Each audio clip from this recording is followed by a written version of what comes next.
Good as Gold is the book that my father wrote towards the end of his career. At the very end of it, he actually speaks of passing the baton to me. So it's an interesting moment for us because now I'm passing the baton to Diana, my daughter, his first granddaughter. Curt Carlsson föddes i Minneapolis 1914. Hans förfäder kom från Värmland och Småland. 1938 startade han sitt företag Gold Stamp Company, som med tiden växte till Carlsson Companies och dagens världskoncern Carlsson, som bland annat äger Thank God It's Friday och Radisson-hotellen. De omsätter hisnande $40 miljarder och har 175 000 anställda världen över. I think when Curt spoke good as gold, he was not referencing gold as in the expensive mineral. He actually was very devoted to family. He was devoted to his Scandinavian heritage, and he felt that somehow his vision of multiple generations of opportunity to create jobs, to create a safety net for our family, but for all the families that might work for us, that was as good as gold. Marilyn Carlson Nelson tog över företaget efter sin far 1999. Idag firar företaget 75 år och de har varit i en ständig expansion. Hon har även varit styrelseledamot för Exxon Mobil och styrelseordförande för Mayo Clinic i Rochester. Carlson var även en av huvudsponsorerna till drottning Silvias World Childhood Foundation. Because his family at the time that they left Sweden felt that they weren't really free to use their hard work, and they didn't have any ability to get capital, and it took some kind of capital to begin in business, that he had a powerful sense of the American dream. And he spoke often, didn't he, when you were growing up?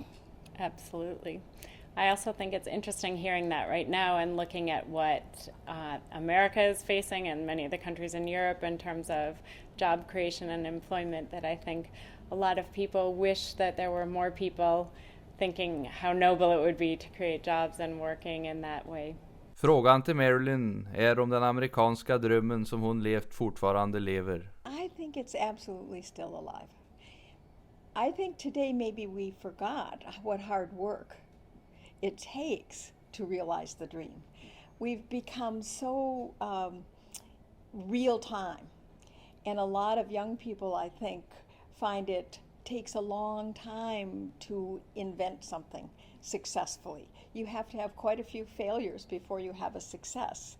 And people think about Curt as this amazing entrepreneur with this global company.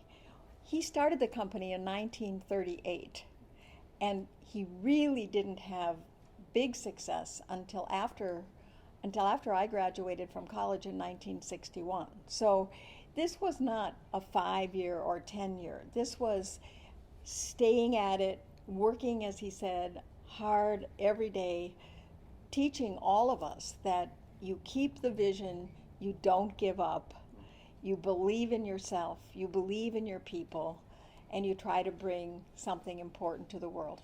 It is a special honor for us to celebrate the 75th anniversary in Sweden. And it's a special honor for a privately held family company to celebrate 75 years anywhere. And it's a rare accomplishment. And it's something that was part of my grandfather's vision very early on, that he instilled in my mother and her sister and in all of my generation, the fact that he believed it was hard to sustain a family business. So he spent a lot of time trying to encourage us to create a culture that would allow us to remain committed to the business. One of the most powerful examples that he gave was how much he loved his work. Vad har er kristna tro haft för påverkan på ert liv och er amerikanska dröm? First of all, I'd say that people express their faith in different ways. I think my father had a profound faith. We did attend church regularly, but I think his faith, his sense of using one's God-given gifts, his sense of using time a sense of urgency that we were here a short time. He seemed to always be aware of trying to make a difference today.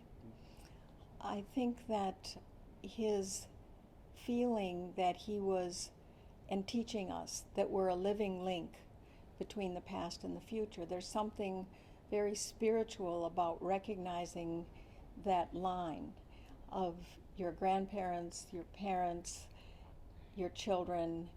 It transcends time, it transcends space and place, and in a sense it's an absolute affirmation of God and something eternal. And that's something that we felt in our family for a long, long time. When I became CEO, and he waited as long as he possibly could, he was 83 at the time, and unfortunately he did die a year later. So he finally felt that it was time to hand over the company.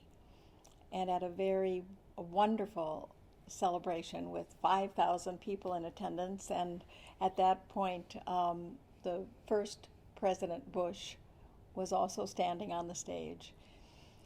He looked at me, and then he looked out at the audience, and he said he was going to leave a gift, that it was a credo, and if we lived our professional life and our personal life according to the credo, that he wouldn't ever have to worry about us. Whatever you do, do with integrity. Wherever you go, go as a leader. Whomever you serve, serve with caring. Whenever you dream, dream with your all, and never, ever give up. Hallelujah.